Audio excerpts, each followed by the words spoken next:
Anyway, now I'm going to do the intro for Ell here. So Ell Marquez, or Ella Punk, she says that's her, yeah. Well, it's tradition. We have to read the bio. So Ell is a former sysadmin, cloud builder, podcaster, and container advocate, and has always been a security enthusiast. This enthusiasm and driven curiosity have helped her as she has become an active member of the InfoSec community, leading her to explore the groundbreaking and exciting world of genetic software mapping at Intezer. Okay, I'm sorry, I said that wrong. Anyway, Ell, it's all yours. Hi, I'm going to do my best to keep it short, sweet, and simple, but I tend to talk a lot. If you've met me, you know that's true. So we're just going to have a lot of explanation, and then the last 50 slides will be 2 seconds each. Go with it. All right, so to give you guys some answer on why I said it relates to my talk here, the original name for Kubernetes given by Google was Borg. So, and the name of the little blue Docker well is Moby. Come on, you could have done some guessing there. But anyways, okay. Welcome to First Contact with Container Security. Sorry, I have a magnetic bracelet on and it's killing me. As you might be able to tell just by the picture here and my persona, I am not your traditional speaker. So you know what, just go with it. You're gonna hear a story. This talk is not gonna go where you think it's going. I've got twists, I've got turns, and every time I give it, it's different because I go on different tirades. That being said, let me introduce myself with the most important, I guess, explanation of who I am, and that's I'm an advocate for Operation Safe Escape. This is a 501c3 dedicated to helping victims of domestic violence in order to be able to escape their attackers when they're being targeted by tech. If you would ever be willing to use your skills to help save lives, please let me know and we'll get you in contact. We'll get you right to work. And for those of you that might be in this situation or know someone who is, please provide my information, provide Operation Safe Escape to them. It is so important that they know that they're not alone in this. Okay, who am I? My name is Ell Marquez, and I am a warp core engineer. In Star Trek, when everything starts going wrong, warp core is breaking, everybody's leaving, everything's been breached. That's when I go in with Azure Protect and I save the day. All right, who am I? I am one of the biggest dorks that you will ever meet. I am a nerd. I am not a Trekkie because I can't learn enough about the Star Trek world to have them actually let me define myself as a Trekkie. But my job is a Linux security advocate. What does that mean? It means that I work hand in hand with our researchers. I mean, we're talking, I ping them every day. I ask them 100 questions in order to take this insane amount of research that they've done, breaking down, everything into binaries, breaking down those binaries into assembly, writing it into this huge, 100-page paper. And I read it, I ask them questions, and I bring it to you and say, cool, have fun reading that. But in the meantime, this is what you need to do to keep yourself from being breached. There you go. Long explanation. Okay. So containers, yay. I've got a few questions for you before I get started because this is really going to define how I go with this talk. My first is, who in here uses them every single day? This is just part of your job. Right. Y'all look at the people holding up your hands. These are your subject matter experts. If you want to go in depth, I will go stand next to you while you ask questions and learn. That's not what I do. That's not who I am. But as I'm learning, that's why I'm here. So who here knows the basics? Hey, we're getting there. All right. And who says, I'm still pretty new to the container world? Yay, you know what? I'm there with you. And that's why I created this whole campaign called It's Okay to Be New. It's this whole concept that even those of you who said that you're experts in it and you use it every day, guess what? You need to be new too, because the container world is shifting it started out with 6 months, every 3 months. By the time we get exploits out, every 3 days. If you're not learning and you're not growing, you become stagnant and you are going to fail, just flat out fall on your face when it comes to container security. Okay, let's jump into containers.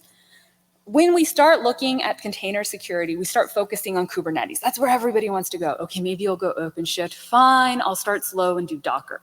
You're doing it wrong. That is the first place that you have failed when it comes to setting up your container security, because you're starting up so high up here that everything below you has completely gone away. And it's the whole concept of what's a Linux container. And all of you are probably going, oh God, she's gonna show me that picture of the hypervisor and how it differs from a container. You've all already seen it. This is a Linux container. No such thing. There is no such thing as a Linux container. Go, but there's a kernel, but not a container. Go and read the source code if you absolutely have to. Read the documentation. Never is container mentioned in it. And that's because what we now know as a Linux container, whether it be LXD or LXC, however you choose to go with that, or Docker, all comes from a basis of another origin. My tie-in to Star Trek. And it's, we didn't end up with, the Starfleet. We didn't end up with, original USSR Enterprise. It all built on top of each other. And to me, where containers actually started and where you need to start your journey is with a paper called An Evening with Bedford, in which a cracker is lured, endured, and studied. Back in the good old day when they were hackers and they were crackers. And so this paper was written by Bill Cheswick, and side note, because I have a lot of those, I got to meet Bill Cheswick and I completely fangirled over him to the point where we were all embarrassed.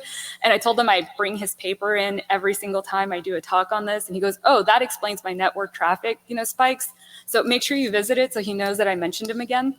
But in January 1991, he was a researcher at Bell Labs, and somebody just kept breaking into their environment and they couldn't figure out why. Like, he wasn't taking anything, they couldn't figure out what he was doing.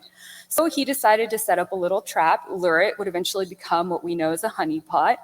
And guy breaks in, he starts looking around, and then all of a sudden he's like, okay, I need a way to really monitor this without him being able to do some damage. So he starts shifting around the parameters. He starts containerizing the environment. I'm just gonna lay that out for you guys, which eventually became what we know as BSD gels and Chroot. If you're starting out with containers, spend a good amount of time building out Chrooted environments. This is gonna help you truly understand this. Then ask your friend to go break your Chrooted environment and figure out where you went wrong. Basis of what you need to know to pen testing containers. From there, we move on up. Oh, wait, hold on. I was gonna say, so my definition of BSD gels is kind of really what sets the foundation for me. And when you do it, you're basically creating several independent mini systems that all share the same kernel with very little overhead. Is that not usually what we define containers and their benefit as? Then we pull in namespaces, right? The original crew, what really led us into becoming the next generation. I know I'm not going to PowerPoint you to death. I literally just put this up here because everybody always asks me for my slides. And I'm like, why do you want a bunch of pictures of Star Trek? But so here is some good general knowledge for you to be able to read. If you want to know where to start in the PID process. Generally, that is what we're talking about in just modern day containerization, because everything else is pretty much done for us. We just take it for granted. We also have C groups. C groups are due with resource allocation. Now, this whole first half, and I think I'm almost already like 10 minutes into what I've been talking about, could be a talk within its own. And if you have time, write it. I would love to attend it. I think it'll help the community in a great amount of ways. But I'm gonna leave that here with just giving you homework. My job is not to tell you everything that there is to do with containers. My job is to give you the breadcrumbs so that you can go learn and then learn how to actually make them secure. Don't worry about taking pictures. If you go to my website, I'll have your slides, homework. I have links to everything I talked about. This is a GitLab project. If you have information that I don't have on there that you think would be beneficial to people, add it to it, right? All of this is open source. You want to steal my slides and use it for something, knock yourself out. Unless it's embarrassing, then you just take my name off of it. All right, let's get into container security. My biggest issue, and where I am just going to pivot completely from where you think I'm going, is we suck when it comes to security. We're building all of our security practices on this foundation of sand. We're so worried about, did we set up our container firewalls correctly? Did we, make sure that we containerize this application in a certain way so that it doesn't have ability to, cross-communicate with this within our Docker, within our Kubernetes setup, and oh, we're gonna bring in OpenShift, so we need, and I'm confusing myself just giving you this example. And at that time, we have port 2020, yes, 2020. We have port 22 open to the world. Our SSH keys are sitting on a GitHub, platform somewhere. You can find all your RSA keys on, Lord, I am losing all of my words today, over on Stack Overflow. That's where I was going with that. You need to build from the bottom up. We need to make sure that you really focus on securing that server in your old traditional methods, whether that be you're still on-prem or whether you're on the cloud. And when we get to the cloud, that's where this all goes wrong. I've gotten to the point where I start saying that when we shift to the cloud, what we're doing is we're actually just shifting away from our operations team. It's operations teams as a service. We don't need ops anymore. The cloud handles that all for us. And as we do that, we can shift left. This is a great time for me to speak because we had all this information ahead of time. But the whole concept that when we said, we need our developers to actually focus on development is unheard of. If you're in a culture that does that, you're a unicorn. Because the last statistics that I read, which was earlier in 2021, is that we have 10,000 developers per one security person. So that means we hire more security people, right? No, that means that we give the security job over to the developers, and we trust that as they're going through the process, that they're going to be adding the security controls in place. And okay, fine, security writes them for them, but we're going to trust that they're using them properly. I have spoken to far too many companies whose security wrote the framework, which they're going to be running it through in their pre-runtime. Nobody actually ever looks at the alerts. Nobody looks at the results, but they ran it through them, so we're fine. So now on top of that, our developers are writing the code, putting it in, taking in new technology, they're spurring up containers, and we're trusting them that everything is going to be fine because we have this process in mind. They're running on the cloud. The cloud is secure. Our cloud provider is going to take care of it. Of course, there's not going to be any issues. Like here we have the security group. You are all in charge of security in some form or fashion for your companies. How many of you can tell me that you know exactly what code is running within your environment? I'd honestly be surprised if anybody ever wrote. I can't tell you how many containers are running in our environment. That's because they're going up and down every few seconds. If you don't know the code that's running in your environment, you don't know how many containers there are, what are the chances that you know the code that's in that container? Well, let's start talking about what that code is pulling. So CVEs, wow, that is completely blurry. You can see it on my actual website. But CVEs are coming out at an average of 50 a day. 18,345 CVEs were released in 2020. 400 of them being called the worst of the worst that's ever been seen. I know that I try my hardest to actually keep up with CVEs, but I don't. I try, but I can't. Now, I'm going to match those CVEs to what code is actually being deployed on the server, and I need to know to make sure what's being called upon in that container. And now I'm going to trust my devs to do the same. All right, well, I'm just going to patch our system. Well, I just broke the application that keeps our company going. I need to be able to have the conversation when it comes to our developers and going like, hey, how fast are you deploying? If I patch this, is the environment going to go down? Okay, I can't patch it right away. So can we take that function offline? Can we take that deployment cycle? Can we stop those containers from automatically happening? Oh, wait, we're automated. So now we have to figure out where that's going. I mean, I know I'm talking in circles, but I'm hoping you all start seeing where this foundation is going. It's a foundation of quicksand that we're at. So unless we start addressing these issues, it doesn't matter how you're configuring your container security policies. Another thing when we've shifted left is misconfigurations. So TLS, wow, I really wish I'd made these bigger, sorry. So TLS being configured on Docker seems like a pretty no-brainer, right? That's what you would do. When we first started finding, and I'll talk about it later, another version of malware called Docky, we went out and looked. Within 1 second, we were able to find over 2,000 instances of Docker API ports being open to the world. The more and more malware that we see this, the more that it's seen pretty common. Why is it happening? Because we'll fix it in production. We have a deadline that something needs to be pushed by. Our developers are governed by that deadline. So what's the easiest way to get code to run the way it's supposed to is just to leave it all open, right? We don't have to worry about any issues. If we could find that many in like a second, what do you think that attackers that can actively look for this are doing? Fine. I'll get off my high horse and I'll go over to containers. This is what I imagine containers, right? They're the holodeck. They are a land of impossibilities made real.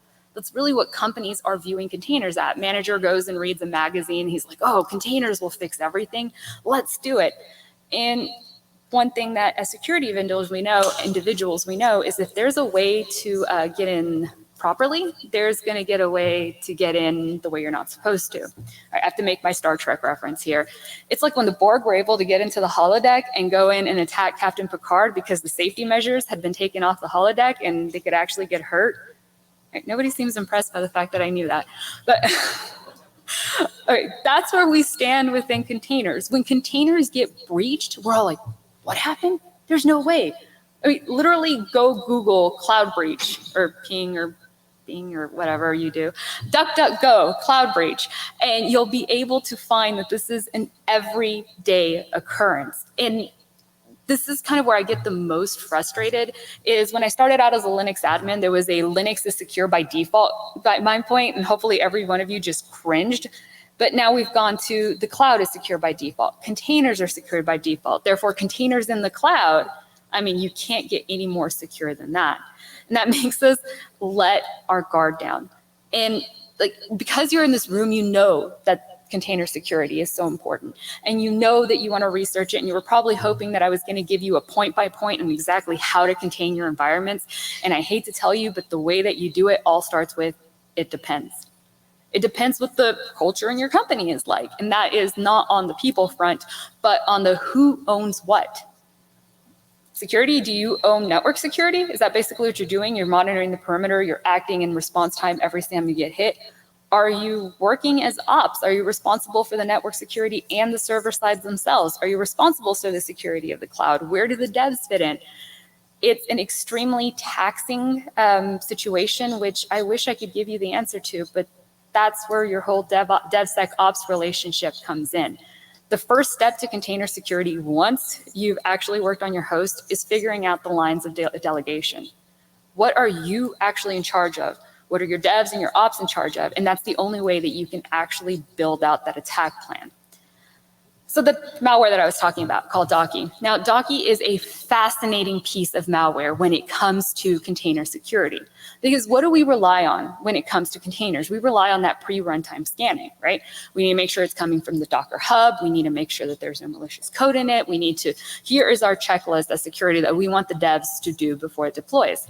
Docky came from the Docker hub, came from a tested source, completely clean, absolutely nothing malicious in the container image itself until you run it. Then it's able to use the curl command to pull down its malicious payload, and it's gone in seconds. Okay, well, we should probably be looking at runtime and seeing what's going on, except for the whole part that I said it ran in seconds. And because of that, Docky was able to run for at least 7 months in actual attacks, calling back to its C2 servers for over 7 months with 0% detection when it came to virus total. There are many variants. I don't have to tell anyone that malware changes within variants. And my company is crazy enough to allow me to play with malware. If you sat with me at dinner last night, you realize why that's insane. If you're talking to me now, you probably realize why that's insane. But these are the samples that I had access to. And I really wish that you could see them better. I will fix my slides. But on the side, it gives you the portions of when it was able to detect it. So like the very top one, 24 out of 58 of the virus total search engines were able to detect it over a year that have been released. That's kind of telling us that we're failing somewhere when it comes to our modern or our traditional security endpoints, right? We're not being able to lift and shift to the cloud the way that we're supposed to. And even when it comes to on-prem, these antivirus programs, these engines were really created for Windows environments. They're not as effective in Linux.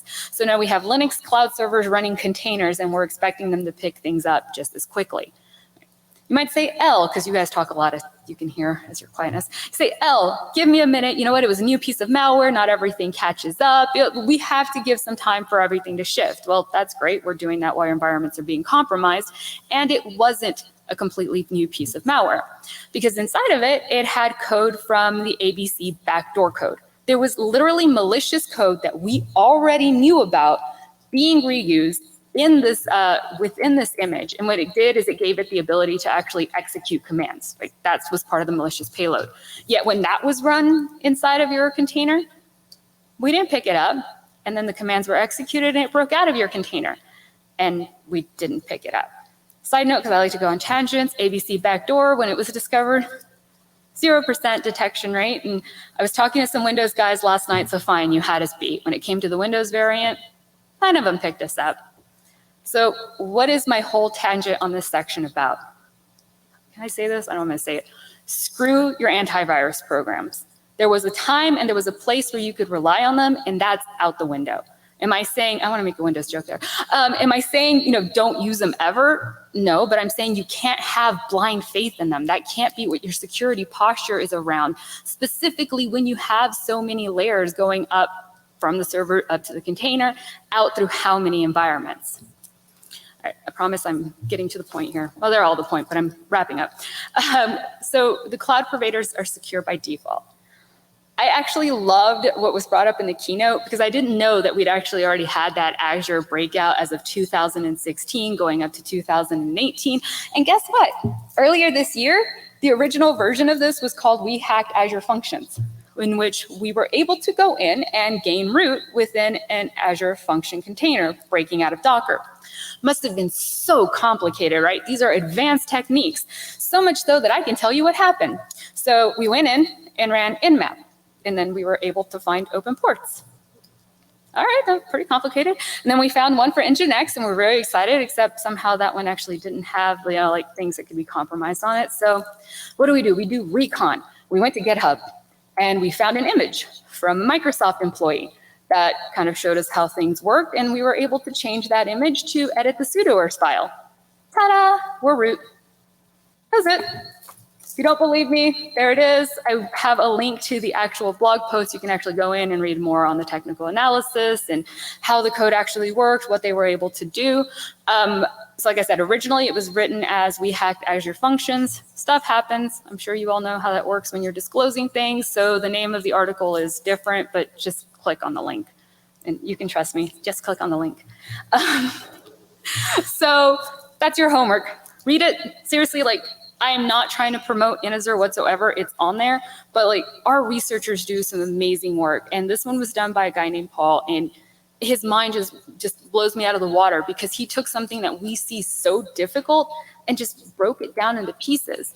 The other talk that I give is about advanced persistent threats transitioning to the cloud.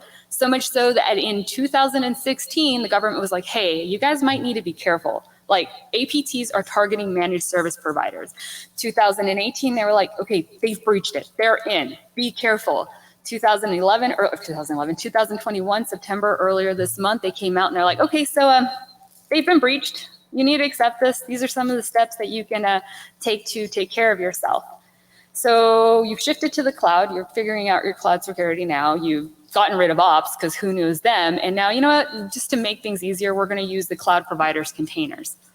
At what point do you as the security team have any control over this? How much do you get to talk to Microsoft or Azure or Google Cloud about what their security posture is and how you can integrate with it? The land of cloud security is getting borderline impossible. So my solution to you is that you as the security teams need visibility, right? It's not unless you can actually see what's occurring that you can do anything about it. I've given you more problems than solutions, so my solution plan is going to be pretty simple for you. Trust no one. Don't trust your devs, don't trust your images, don't trust your neighbor, don't trust your cloud provider. It's the whole trust but verify. You need to be in the middle of everything. You need to go beyond, hey, I'm protecting our network perimeter. You have to be the busybody that's actually trying to figure out what's going on in your environments. With that, yes, please scan images for known vulnerabilities. I'm not saying you shouldn't do that. Just because one managed to get by, and it was way more than one, doesn't mean that you shouldn't do your pre-time scanning. Yes, still do the things that you're doing that work for some. Be willing to expand your imagination on what attackers can do. Next, patch your host, patch your host, patch your host. Some of you are rolling your eyes going duh, we knew this. You thought you were going to give us new information.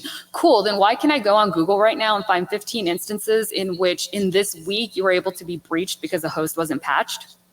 And I'll hear the whole monolithic argument of, well, this application only runs on this version and our company can't survive with this application, so we can't patch it. So what you're telling me is that the vulnerability in your company is the only reason you have a job? there's a big issue in this. So you know how we're solving it? We're going to lift and shift that monolith, put it in a container, put it in the cloud, and we're secure by default. At this point, I hope you know that's laughable, but that's about 90% of our container strategies at this point. So yeah, there's that picture that I showed you again earlier that you can't see. The one reason I brought this back up is because we can't rely on DNF update, yum update, whatever it is, to do our patching for us. I literally spun up a server, did the patch on it, and ran our scanner again. And there's still critical vulnerabilities on it. It takes a while for a patch to happen, and then the patch has to be actually brought in by your Linux distribution, which then if you're using the cloud has to be brought in by them. Trust no one. So there's your homework. Don't forget it. Next one is harden your host. No, that is not the same as patch your host, and it's also continuously flowing. As your developers are bringing in new code, as they're making changes, are they taking care to make sure that everything is updated on the host side? It's like I said, I went completely different with what you expected this talk to be, but your first contact with container security is your host. Like that is the end all and everything of all of it. And second of all is know what's running on your server. If there's one thing that every single cyber attack shares, is that at some point unauthorized or malicious code has to run on your system. I love you all security folk, but because we focus so much on these high abstract things is the reason that it takes 280 days on average for a breach actually to be detected. So start here. You've been breached. Assume it. What the FBI says, I don't even say it, NSA, whatever government agency you want to go for says it. You have been breached. Your job is not to focus on that one container that is spinning up now.